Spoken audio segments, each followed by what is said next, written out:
Je sais bien que papa Moukouna a raison. Oh non, so papa Moukouna ça dans le cadre éveil patriotique. Et ça solo. Mais bitumba ya makasi sécurité bunda. Toko weli sanana ko kende na plainte té. Bitumba makasi toko bunda pour na peuple. Poto zo kabila na pété.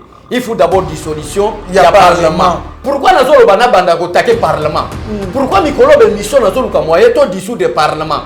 Parce que ceux qui to dissoudre parlement convocation ya papa na biso plainte ya papa na biso Moukouna. Na mabeo kabila sali. Kaka lelo ndenga kitisi babengi kabila. Mais aujourd'hui maman Bijou, qu'est-ce qui vous a poussé?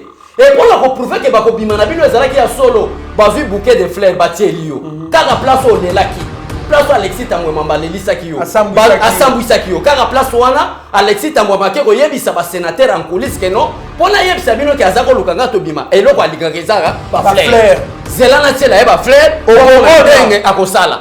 Et Alexis Tambwe mamba yena ba fleurs atieli maman Bijou. Maman Bijou alobi mais c'est le président c'est qu'on faisait en secret. Pardonnez-moi. Merci pour des fleurs. Aujourd'hui même na cabinet chef de l'État. Ba document autant caméra za directeur à cabinet. Oza ko mona ba photo président pas papa na ba réseaux sociaux. Président ko ta la téléphone bo ba tirer photo ba bo ki pour aussi sa président ba touche. Document ya présidence ko ça les maboy. Ba zo ngo ba bo ki na réseaux sociaux. On cherchait qui était à la base de ça. Vital Caméra. Judiciaire, acte de mariage, Pécotine d'Ambongo, Benga Okapi Congo Service, na 07 58 12 18 04.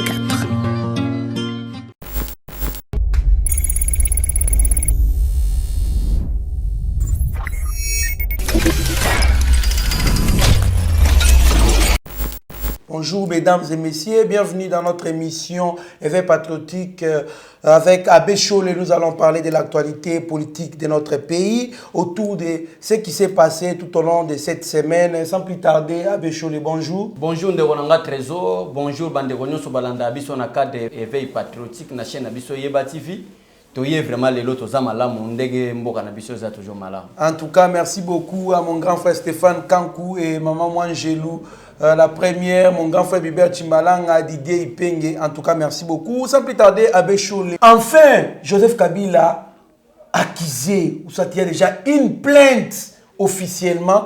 Oyo, évêque Moukouna, à quel est déposé à lobby, Joseph Kabila n'a gestionné à 18 ans, il a agenouillé le pays, il a fait souffrir les peuples congolais, les lobes congolais, misère, salaire dérisoire, d'entreprise, dans la société, il y a Congo, Nyon Soto Nango et Koufa, et combien d'entreprises privées, il y a Yemo Kona famille nae. Qu'est-ce que vous en dites?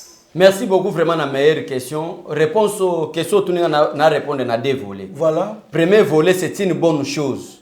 Mais deuxième volet, n'a pas principe qui établit une nation. Et vous avez la pratique mais impossible. Donc, peuple congolais, boye ba malamu que non. Biso to ya kate poto lo bela bino de n'importe quoi. To ngala to ya to ye bisabino boye ba procédure normalement ndenge zokende. Kabila nous a tué, c'est bien sûr. Kabila a créé massacre comme une ensemble. Kabila a bomi même entreprise à l'État et comme une entreprise privée ailleurs. C'est vrai. Mais l'État est malin. Qu'est-ce qu'il a fait à la fin de son mandat? Na statut à le 18. Il y a le 6 novembre 2018. Oyo porta comment protéger tous les anciens présidents de la République. Statut portant protection des anciens chefs de l'État. Voilà. Or que na Congo tozaka na un chef de l'État qui est en vie. C'est-à-dire ce statut a été élaboré à l'avantage de Joseph Kabila. Je sais bien que papa Moukouna a raison. Oh non, so papa Moukouna ça dans le cadre éveil patriotique. Et ça solo. Mais bitumba ya makasi sécurité bunda. Toko weli sanana ko kende na plainte té. Bitumba makasi toko bunda pour na peuple. Poto zo Kabila na pété. Il faut d'abord dissolution ya parlement.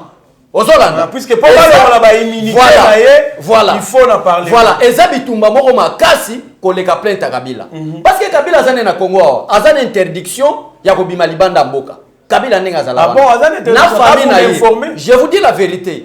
Famille à Kabila na ye moko Kabila. Poete babima na libanda ya frontière ya République démocratique du Congo et sengeli conseiller spécial ya chef de l'État. Il y a domaine en sécurité à l'informer. C'est la raison pour laquelle bon qui aller retour ya ba Jeannette Kabila, ba proche ya Kabila ya famille politique na ye, balinga ki ba bima bazongisa ki bango. Parce que bazali une interdiction ya bima na frontière. Alors plainte contre Joseph Kabila ezelo kwa malam na état de droit. Na état de droit puisque parlement kozala na parti prité. Voilà. Donc ba voter na bango contre. Voilà, ndela yango lo mondi na lingina lo banini. Na lingina yebisa peuple que non, ezama lamu kokanga Kabila. Il nous a tué, il a détruit les entreprises publiques au profit de sa famille biologique. Nyonso ya Kabila sali pendant 18 ezama B. Mais procédure papa kenango. Eza procédure moko egomema biso ko poba kanga été. Parce que à quelle cour constitutionnelle, c'est toujours cette même cour constitutionnelle qui a interprété les statuts portant protection de tous les anciens présidents. Parce que l'association Nabiso a na Yeba TV. Ce qui est le règlement d'ordre intérieur Nabiso, trésor, Nakati ya Yeba TV awa. Pour être en vigueur, et c'est le cour constitutionnel a interprété le règlement d'ordre intérieur Nabiso pour être conforme na constitution. Constitution ezali mobeko mokonzi ya mboka et c'est que ezala violer na règlement d'ordre intérieur. Et voilà, également avec les statuts portant la protection de tous les anciens présidents de la République. Ba examiner qui a moni qui est conforme na nini na constitution. Et article 7 il y a statut où ils ont protégé les anciens présidents de la République. Ba lobby bo en article nango 7. Mutu nyonso azala ki président élu na mandat na ye. Ezala batu bakufa. Ezala baboma, ezala zako futa batu mabe, ezala sala mabe ndenge Joseph Kabila. Na moment azala ki na fonction en tant que président de la République, justice ko kanga été. Ah bon? L'article 7, bato ebele batangate. Mais qu'est devrait faire les Congolais ensemble? Je vous dis la vérité. Comment est-ce que donc makambo nyonso mabe asala? Nyonso mabe asala. Bakoki kolandela ete. Bakoki kolandela ete raison na statut wana. Pourquoi nazolo bana banda ko taquer parlement? Pourquoi mikolo be mission nazolo ka moyen to dissoudre le parlement? Parce que ceux qui to dissoudre le parlement convocation ya papa na biso plainte ya papa na biso mukuna. Na mabeo Kabila sali kaka lelo ndenga kitisi babengi Kabila. Ceux qui te dissoudre le parlement, pourquoi la lobby n'a pas mais député va voter biloko. Mais maintenant tout le monde de Kolo Martin Fayulu. Azala qui député tam statut en ezoyat. Les lois sont la politique ya haine. Adolphe Muzitu, azala qui député tam loi wanat. Bazo memango na assemblée, bakembe mango na sénat. Bazala qui ba membre gouvernement. Batalamuka nyonso bazala ki wana. Ba yeba ki opération ezako salemat. Bazako ganga pona nini. Et aujourd'hui Moukou nazo kende komema plainte na cour constitutionnelle. Silence radio, silence par réseaux sociaux. Ba Martin Fayulu ba ko basute, mais objectif na bango ezaki que Félix Tshisekedi aza malamu, le malheur chez Joseph Kabila. Awa moukou na yo akena plainte. Bon lo bali susu boya pena ba preuve. Pour le roloba que nous le problème c'était pas Félix Tshisekedi, le problème était Kabila. Mais batalamu kango bazapi. Silence radio. Association de malfaiteurs. Ndena ya mwana ngala ko edeka papa na ngamukuna. Na lubi ngai pena za prêt ya ko soutenir plainte. Mais bitumba na biso makasi pour que Kabila soit arrêté immédiatement. Il faut d'abord commencer à dissoudre ces parlements. Parce que premier état, voilà, pour revoir maintenant ces statuts-là. Pour l'article 7, il faut qu'on le voit. Oyebi ke Kabila ti lelo bafuta ye mbongo ebele. Oui, na yebi et ça na kati ya statut wana. $670,000. Soko zwi mbongo bafuta Kabila ti lelo. Donc babangisa babangisa ki ba comme millionnaire. Comme millionnaire, salaire bafuta Kabila. Pona nini? Po eza na kati ya statut wana. Et statut wana bana ba votaki yango ba Martin Fayulu, ba Adolphe Muzitu, ba Moussa Nyamwisi, ba Jean-Pierre Bemba, association de malfaiteurs à la Mukawana. Vous voyez mon frère. Maintenant, par rapport à la plainte, il y a Kabila, il y a Moukouna, Lobiwana. Première étape, c'est une bonne chose. Oh, papa Moukouna, sali na malheur, oh, Kabila, sali biso. Mais deuxième étape, pour être plainte, on est à l'impact de ma casse. Et c'est un banda ensemble de veille patriotique. Oh, il y a papa Moukouna, comment pousser peuple? L'article 5 de la Constitution, la dissolution du Parlement, l'arrestation de Kabila, et voilà les problèmes. Mais tant que tu as un Parlement, on peut faire un réseau, tu as une mission, et on fait un réseau. Vraiment raison, en tout cas, merci beaucoup. Je pense que c'est une bonne chose. Il faut commencer par soulever la population, manifester. Article 64, c'est-à-dire, peuple est souverain.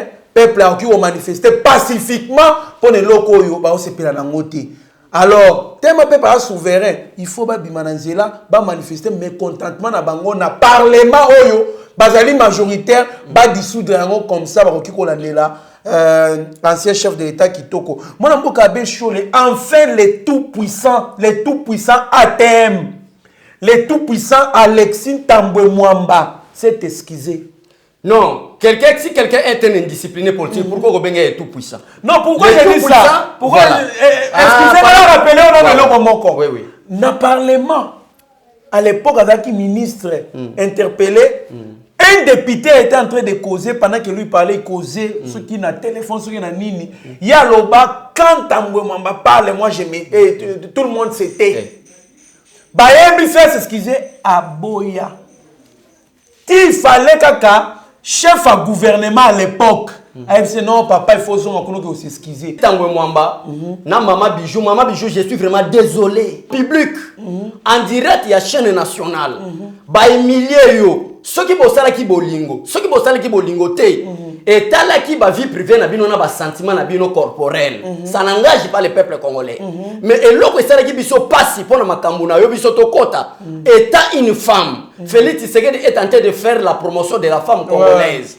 Ozala ya FCC, ozala ya Lamuka, ozala ya Kashi du fait que vous êtes femme congolaise, vous avez le soutien du peuple congolais. Exactement. Est-ce que ce monsieur Alexis Tambwe Mwamba qui a un passé criminel, Luka Moyen a dérangé en public kolobake bo mela ba champagne na ye bo bima na ye kutu yo zako luka ye ya zako boya na ye yo sipi ozolanda ozobondela po ndejo nazo boya koloba po toza na télévision peuple ba matiri baza ba ko comprendre zoloka donc c'est-à-dire Maman Bijou Goya azako luka Alexis Tambwe Mwamba litoyi ya boya na ye kwa comme questeur ce n'est pas moi c'est Alexis Tambwe Mwamba na Sénat mais aujourd'hui Maman Bijou qu'est-ce qui vous a poussé et pour la prouver que bako bimana bino ezalaki ya solo bazui bouquet de fleurs batie elio kaka place au lelaki place Alexis Tambwe Mwamba lelisa ki yo asambwisa ki yo kaka place wana Alexis Tambwe Mwamba ke ko yebisa ba sénateur en coulisses que non pona yebisa bino ke azako lukanga to bima eloko alikanga ezaka ba fleurs zelana tiela ba fleurs o ndenge akosala et Alexis Tambwe Mwamba yena ba fleurs atieli Maman Bijou Maman Bijou alobi mais c'est le présent c'est qu'on faisait en secret. Pardonnez-moi, merci pour des fleurs. C'est une déception pour la femme. Vous voyez, nazongi la question de Liboso, il y a que le problème nécessaire, ce n'est pas la plainte, c'est d'abord le Parlement.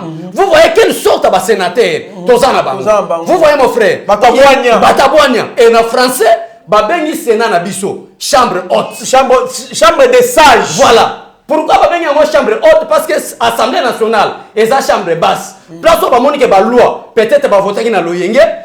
Chambre haute place sagesse ezali bakokende babongisi yango mais tala makambo bake ko sala ba dénigrer yo maman en public balobi ke yo zako luka bo bimana ya en public po ba ya boya na ye ya zo boya na ye donc ya koma ki mwasi yo bali amoni ke justice o Félix Tshisekedi abongisi appareil judiciaire o babongisi makambo o Alexis Tambwe Mwamba c'est une infraction Alexis Tambwe Mabangi aye kotiela ba fleur pe ayebisi bato en coulisses que non zela bokomona ba fleurs ndenge bomona Madame Bijou Goya azosa la sourire et bien on komoni ba sourire à Bijou donc ezo faire ko la kisana peuple que non makambo yo Alexis Tambwe Mwamba lobaki ke ba mela ba champagne ya lukaka ye eza solo tala ndenge sepeli une femme qui était humiliée en public que ozako luko bimana ye yazo boya azoko luka nyonso so longole bilamba zo boya mais lelo atieli ba bouquet de fleurs kaka place ba humilier yo madame je suis désolé yango no mona ndeko na trésor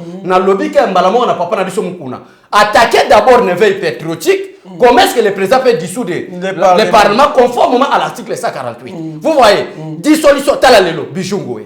Vraiment. Dossier à la justice. En plus, moi, le Parlement va protéger. Moi, oui, pourquoi Tambwe Mwamba banga la justice? Pour ba magistrat ba kana kaye moko la kopoya na maboko na bango. Taza ki ministre justice a finga bango aloba bino ba magistrat ni ba magistrat corrompu. Abena bango 3V. Bino webi kaka villa, veste na véhicule. Ba corrompu a finga bango donc mokolo ko kwena na poule na bango donc on kabala ki seke tozaka corrompu te yango mona abangaka yango zo mona poule wana mutalinga ki asunga cette dame voilà mais cette dame a prouvé à la communauté nationale et la communauté internationale que réellement j'ai cherché Alexis Tambwe Mwamba pour qu'on soit ensemble. Voilà. C'est prouvé maintenant. N'a pas fleur battu. Ce qui est encore plus grave, on a beaucoup de les réactions que ça bien. Baboy a proposé après qu'on ba esquisse a proposé pour ba diligenter enquête sur dépenses on a asna ni Sénat mobimbe boy. Baboy enquête salema. Finalement. C'est-à-dire que nous sommes sur baka champagne na mama bijuka na mbongo. Finalement vous voyez que on a mboka bechole c'est que mboko yo contre rendier ko zalaka te ba ko rendre biso na koti na idée ya papa na biso mukuna nazo sepana papa mukuna mikolo parce que alobi eloko moko tozalaki ya koloka parce que na momo mukuna zaki ya koloka nga na zaki déjà miso kofongoma il faut qu'on se dise la vérité ozona na ndeko nanga mais na sepeli ninga alobi ke tozaki ya koloka pour ko soutenir motoloko la Kabila ya suko tali Kabila na 97 kutu musika zwa 2001 a sali coup d'état ko boma so disant tata nayi omoni même costume alata ki santé zate un petit garçon à 27 ans comme chef de l'État à Congolais. Vraiment. Papa Moukouna qu'est-ce qui s'est passé avec nous? À sa repentance. N'a pas profité pour l'Albanie. Papa, nous sommes d'accord pour l'éveil patriotique pour être peuple à l'éveiller. Président clé ya makamunyoso ya ko fonctionnement ya malam eza na parlement. Donc dissoudre le parlement au moment que plainte na yo et cause la impact. En tout cas plainte na yo cause la impact moi na mboka bechole ezali c'est une déception. Batu biso to votaka na bulke bazo ke kuna ba représenter biso ba contrôler biso bato ba diriger biso malheureusement ils sont contre ba limiter ba auditer ba dépenses ça les donc 4 millions et Kekaboy c'est une déception. Et Kekaboy était ba kozonga la komela ba champagne na mama bijou ya mona retirer te. Voilà nomination des généraux et lieutenants le président de la République renvoie des vingtaines de généraux na retraite. Oui. C'est pour éliminer Batuya Kalao. Félix Tshisekedi a un problème pour éliminer Batakalaten de Konanga Trésor. Mais sachez-le aujourd'hui que la majorité des officiers généraux n'étaient pas nos frères.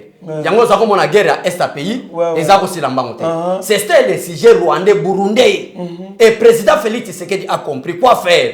Laisser le temps au temps. Maintenant, l'État est venu pour la reconstruction de la République démocratique du Congo, pour appliquer la Constitution à son entièreté. Là où, dans l'article 183, l'armée et la police sont au service de la nation, protéger des personnes et leurs biens. Mais qui peut protéger les peuples? Ezakarabana Mboka. Le président Félix Tshisekedi, na sagesse naïe, abandi na ko soigner sécurité naïe. Atie ba généraux ba garde républicain. Banane à formation ba yabaye. Maintenant abandi ko taquer armée nationale. Il faut d'abord pension na bato bazalaki ba saleli mo atamulai.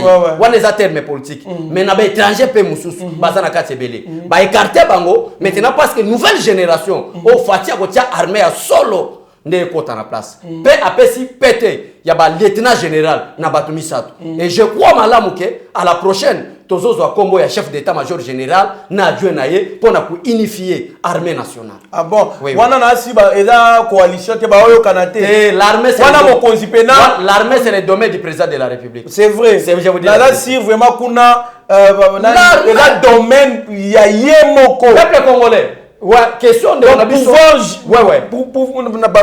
pouvoir discrétionnaire, il y a yemoko. Question le bien très important, c'est que le peuple aïba. L'armée est apolitique. Nous, avec les membres du FCC, on fait la politique, les gouvernements, les entreprises. Mais la justice, les affaires étrangères, la sécurité dépend du pouvoir. La sécurité, c'est toujours l'armée n'a qu'à sécurité. Dépend du pouvoir discrétionnaire du chef de l'État. Là-bas, il n'y a pas de négociation. Félix Tshisekedi a nommé bateau. Monique va travailler pour l'intérêt à Mboka. Parce que l'armée a Félix Ezate, l'armée a opposé Ezate, et ça est armée nationale. Voilà, en tout cas, merci beaucoup à Bécho pour la précision aux OPSA. Tournée du président de la République pour visiter l'évolution du travail et des travaux des sauts de moutons. Et puis, à visiter les hôpitaux. Où qui indexé pour accueillir les Congolais qui étaient contaminés par le Covid-19. Qu'est-ce que vous en pensez? Merci beaucoup. Félicitations au président de la République. Peuple congolais, Azo Sepela. Je crois que qui tourne à président Félix. Oui,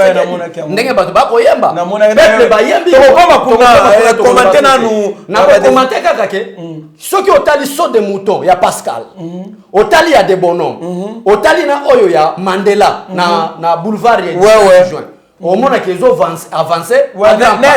N'habitabe. Parce que le voleur est en prison.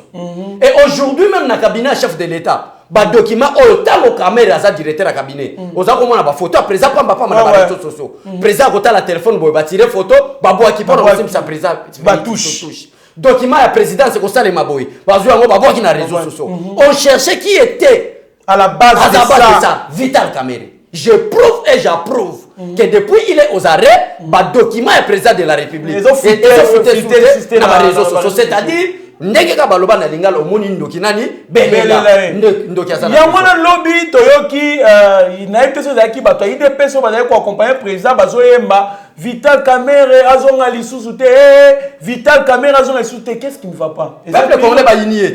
Ah bon? Parce que mongo o Kamerhe yibi so baloba ke ba kabela ngona congolais ba twade za bato ide peso to bazoyemba te ba ide peso o mona même bilongi na ngane na saboy place président république azokende na boya ka kokende pour ceux qui bazu imagine pas bato ba yembi bongo balbitala président parlement de bazalaki wana bazako animer peuple pour te bayemba tokenda la soute na makamba président biso totika na IDPS parce que Félix Tshisekedi maintenant za président Martin Fayulu, il y a Jean-Pierre Bemba, il y a Vital Kamerhe, il y a Joseph Kabila, il y a Batu Nyonso biso to boy to s'ingérer na makamba IDPS na présidence de la République nde makamba président Félix Tshisekedi totika ya sala na ndenge naye po bilongi ya biso so ba moni biso na baso de mouton ba moni biso na ba hôpitaux ba koloba tala ba besho lango bangoyo bazako animer peuple mais biso to zalaki te ndeko nanga pe yoka so mona ki était ba différent ba président parlement debout o mona ka bango te je crois aux Hollande mais pour la koloba que peuple a compris que l'escroc c'est Vital Kamerhe ne peuple a dit toyoki na ba réseaux sociaux qui azobime fati pe alobi akobima te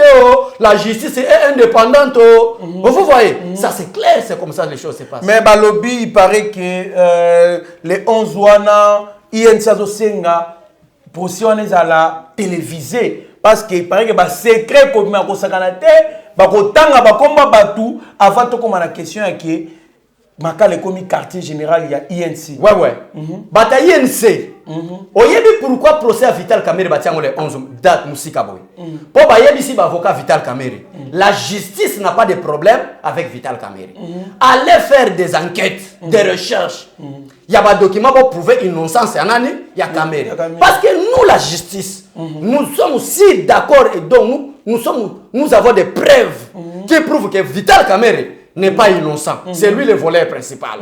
Là qui s'y peut avocat ba preuve. C'est la raison pour laquelle Kamerhe est en prison. Maintenant, qu'est-ce qui se passe dans le trésor? Bango justice ozo ka bazolo ba azana ba vérité koloba. Ba vérité ngo koloba la peuple to koloba la ba juge pour approuver innocence. Parce que batanga komba nani? Il y a président Félix Tshisekedi. To kende na a supposer wana na adresser na peuple balanda biso. To pesa réponse wana na deux camps. Ndenge journaliste maye le trésor tuni alobi ke balobi ke batanga komba ya président. A supposer que batangi pe komba président ke za solo. Je parle be que a supposer. Le président de la République n'est pas pénalement responsable devant ces juridictions. Pour nous, nous que Kawana bino ezana échec. Bakubo zo préparé contre Félix Tshisekedi et Kosimbate. Le président de la République démocratique du Congo, son excellence Félix Tshisekedi Tshilombo, n'est pas pénalement responsable devant ces juridictions. Il n'y a qu'une seule institution judiciaire qui peut l'arrêter ou qui peut l'inviter. C'est la Cour constitutionnelle. Mais à une seule infraction, où la Constitution appelle la haute trahison. Donc, et avant même violer intentionnellement la Constitution. À ce moment, le procureur peut interpeller le président. Voilà. Mais quand il interpelle le président, pour l'arrêter, il faut que le président commence d'abord à démissionner. Donc, il est pratiquement impossible, par rapport à la Constitution actuelle, d'arrêter un chef de l'État. Donc, quand nous sommes préparés contre Félix Tshisekedi, beaucoup tanananga na ko expliquer bino, ba faux communicateur. Bozo que nous hollandais individu au niveau de système. Mu bataille de pesa balanda président Félix Tshisekedi. Bataille de pesa ba comprendre que na kata Félix Tshisekedi, il y a la loyauté, il y a la fidélité, il y a l'intelligence, il y a l'intégrité. Mais na kata Kamerhe, qu'est-ce qu'on voit? On voit la haine, du mensonge, le vol, la ruse. Ça c'est Kamerhe. Merci beaucoup. Mais nous à l'IDPS, qu'est-ce qu'on a découvert chez Félix Tshisekedi? La bonté, l'amour, le charisme, l'amour du patrie, l'intelligence.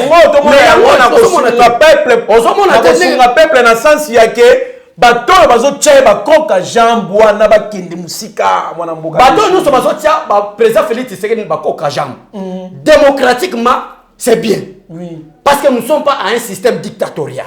Et toko kanga bango peka na bakoka jamboana conformément aux principes qui seront violés. Bango bazwa na politique arrogance. Croyant que c'est Joseph Kabila qui est le président. Mais je vous informe que ce n'est plus Joseph Kabila, c'est le président Félix Tshisekedi. Na état de droit to libino, kaka état de droit oyo. Nde na makambo boya na arrogance yo kanga bino. En tout cas, c'est un peu ça. Et puis ba signaler biso par un aîné journaliste en toi que j'aime beaucoup, malgré que ce n'est pas important tant comme on a alobi maka le commis quartier général ya INC kuna ba ministre ya INC bazo kende ba député national ya INC bazo kende ba avocat ya ba cabinet différents cabinets bazo kende ba journalistes internationaux na nationaux bazo kende kuna bazo préparer ba faux documents ya ko prouver innocence ya Monsieur Vital Kamerhe les 11 wana et puis bakotanga batu misusu pona ko éclaircir pona ko sa vérité mais pona ko embrayer justice. Qu'est-ce que vous en dites? Kamerhe na état major bazo sala bike kuna comme il fait ma place ba mela ba champagne basi ya bango ya pembe ba po bango balinga bango ka basi ya pembe ko mela ba champagne ko lia ba biloko na prison au lieu d'aller chercher les documents pour prouver innocence bango ba commis sur prison makala quartier général. Babi ba somba montezo to mama bazo koma ba biloko mo ba preuve. Mais procureur azana ko so bango déjà. Lui soit procureur directeur de la prison. Lui soit justice c'était. Ozo encadrer bateau procureur tient à disposition na. À condition qu'elle la corrompue. Donc toute personne a la corrompue dans régime oyo. En tout cas au moins na ba malende ko yela. Tala caméra yake na corruption. Vous êtes trop sûr moi na mboka na abisho. Nazo biso caméra kobeta 25. To za décider to moni jour wana innocent. Akobeta 25 ans de prison. Et puis non, biso c'est na biso za 20 ans. Biso et pas. Mais hier du fait que même Bible lobby ba connaisseur des lois bazalaka condamné. À part 20 ans c'est peine perpétuité. Voilà. Né ya moi peine de perpétuité ya libela na du fait que azali muto ayebi mibeko. Du fait que tokendaki na bango voilà ba circonstance aggravante oye asali ya ko bakisa peine nde ya ngai nde na bakisi 5 ah yondo bakisi 5 donc avec 20 ans 5 ans mata ya bonus parce que c'est un voleur expérimenté quand Kamerhe parle ozo yokaye ça c'est un serpent ou quoi avec beaucoup de risques moi bon la chose que yebi que ceux qui pena ba innocenté Vital Kamerhe expérimenté vous voyez nde konanga nde ya mwana za na prison comment est-ce que va retrouver innocent bengi asali à 5 libertés provisoires 3 fois. Nous se sommes rejetés. Nous avons tout ce qui ne venait Massaro. Aki mati lelo balukaye. Mais mutumo va informer que ceux qui va na Safari Beach, oh ya Général Olenga. Balobi ke bakomi omone kuna. Ah bon? Nazo yebisayo.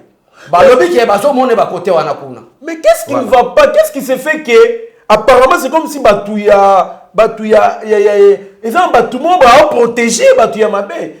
Tout le monde qui va protéger nani Gédéon Kyungukuna côté à généralement on a autant comme on a été pour éviter les problèmes.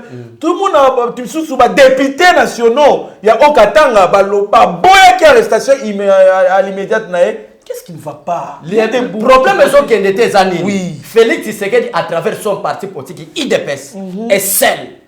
Tous contre IDPS. Bataille INC tout ça le quoi bandit. IDPS aussi divisé, c'est ça le problème. IDPS n'est pas divisé. Et l'école bataille que moi na noa liboso, na moi na suka babeta ni moi makofi na famille, c'est que baza divisé. Ba bongisa kaka. Voilà. Wana za makamba IDPS tout ça divisé, tout ça lokomoko. Alors mais quel est le problème? Le problème est que Félix Tshisekedi à travers son parti politique tout ça comme moko. Yango somo na moko ba division zo na kati ya IDPS. Mais bato baza bangunya ya Félix Tshisekedi. Bazo ko pesa mbongo na quelque ba président parlement debout. Na quelque batu mususu bino boyebi ba ko pesa bango mongo pona ko seme division que Félix Tshisekedi na majorité à peuple était en 2023 mais tu comprends déjà dossier famille to ko bongisa mais Félix Tshisekedi za yemoko imaginez-vous batu bazo qui se biso que caméra za mutu ya cash FCC eza FCC mais na conseil des ministres ya lundi nde batu ya FCC à travers leur ministre de la justice senda ya katunda nda yiko proposer que Vital Kamerhe soit liberté provisoire mutu ya FCC ayo défendre pour le lobelo nini avec des arguments solides que Félix Tshisekedi sel yango soma soki biso mais boy pour na ki président Félix Yambaki avocat ya Kamerhe ya monsieur Kamerhe Yambaki paye il paraît que procureur en problème qu'est-ce qui s'est fait au juste le problème à président betaka loboko na mesa alobi clair ngai ndenge naza boye na makambo ya justice article 151 na kokota te le gouvernement ne peut pas s'ingérer aux affaires de la justice abo soko lene mabo ne procureur tala makambo ke tu na pas procureur a informé bango bike caméra za muyibi moko expérimenté le libérer akokima lokola nevene nani Masaro ne baboyi balobi abanga ta prouver ka innocence na ye lundi na 9h na prison makala soit aux la libérer on lui a prouvé innocence mais mbongo ya yibi yango na zoke nikolukela ba avocat français ba Jean-Pierre soki nani po ba ke funda Félix Tshisekedi na tribune na Nations Unies que respect à droit de l'homme et à la respect. Oh, les camarades de l'homme et les camarades. Voilà. Yango na le droit pour camérer. On est mbongo abanda ko corrompre ba avocat, abanda corrompre justice. Peuple congolais asengi yoyo ya bana oyo yiba sala ni zongisa. C'est ça. Moi mboka becho likamba téléphone na prison. Lobana nous likamba téléphone na prison. Ba ki kolongo na likamba téléphone na prison ba prison nyoso tu ya monde za ka téléphone za ka na pavillon. Kotaka biso to kota makambo ya caméra ya téléphone te. O ba ya ko taxer biso ba lobi ke no IDPS azana makambo bakangi. Justice sala musala na yo caméra komi na ba Android. Azo sala me ba vidéo na prison. Un voleur expérimenté. Na Congo mona déjà moyibi loko Vital Kamerhe. Yebisanga moyibi loko Vital Kamerhe. So 32 ans Mobutu. On multiplie par nombre 3 mois au Cameroun. Na 3 mois, Cameroun a eu plus de 500 millions. Na 3 mois. Si on a 500 millions à 3 mois, multiplié par 32 à Mobutu, Cameroun a 3 fois volé que Mobutu. Cameroun a 5 fois volé que Kabila. C'est un homme très dangereux à ne pas donner la liberté. Moi, Mboka Bechole, nous sommes en train de chiter un mot sur une note circulaire qui est en train de circuler, voire même dans les réseaux sociaux. Alors, Michel Moulumba Dali, assistant à Mokozamboka Pekisi, na Abraham Lokabwanga na Lidi Omanga ba publier photo à ta vidéo mon côté na réseaux sociaux ou ba diffuser sans au préalable l'informer. Il y a des changements à la présidence. Changement que Moïbe azalaka moko à prison comme est-ce que présidence et kotombo maté. Na début na uti ko yebiswa ke ba dossier za soufuité na ba réseaux sociaux parce que Moïbe muntu azaki très akangami na mabe na ye.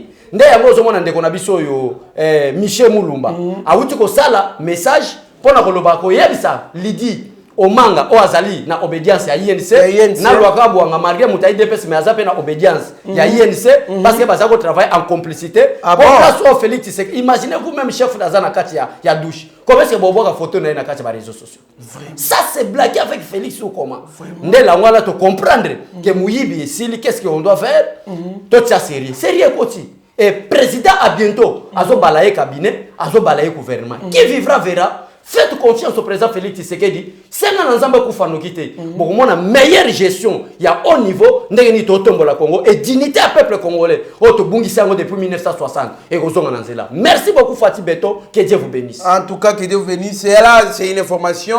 Déjà la formule malgache contre le Covid-19. À Kinshasa, va présenter qu'il y a déjà échantillon dans Mokozamboka pour na Kisiwana Oyo. Moi, Mboka Nabiso Jérôme Mounyangi a participé en grande partie à créer. En tout cas, c'est une bonne chose. Abéchole, votre dernier mot. Merci vraiment, Trésor, meilleur journaliste. Merci Steve Konde, staff technique Yayeba TV, notre DG Shadrach, ba maman na ba papa nous sont partout dans le monde, ba Congolais d'origine. Faites confiance au président Félix Tshisekedi. Vital Kamerhe ne sera pas libéré parce que c'est un volet expérimenté. Soyez calmes tous au rendez-vous na makala na audience publique pour Kamerhe promettre même na presse écrite qui a la vérité. Bisonyo tokende oyeba que serait cette vérité là. Botika la malamu bozala calme qui vivra verra. Nzamba ba pambola bino na mabota na bino mobi. Merci beaucoup mwana mboka Abéchole pour na intervention na yo oyo outi ko sala sikoyo. En tout cas, c'est une bonne chose. Merci à tous ces mondes là qui nous ont suivis. Merci à mon grand frère Didier Ipenge, merci à Innocent Congolo, merci à mon papa Massoum Penzi, merci na bainyo surtout bana biso maman Brigitte Amato, merci Yvonne Mayasi. Merci beaucoup Nabaïnion, surtout au Balanabiso. Vous allez tellement ébélé en tout cas. Mon grand frère Stéphane Kankou aux États-Unis et moi Angelou la première. Merci beaucoup au professeur Jean-Pierre Moulumba et Mama Jackson à Boston. En tout cas, merci beaucoup à Steve Conde HD les petits génies. Oyo asali po image kitoko botalango. Merci à Shaggy Ochudi Meshak. Merci à Rabi Mokoko. Merci à tout le monde qui sont partisans de la chaîne Yeba TV. Restez branchés sur notre chaîne et vous ne serez en aucun cas déçus. Mieux vaut être maître de son silence que plutôt esclave de ses propres mots. Merci.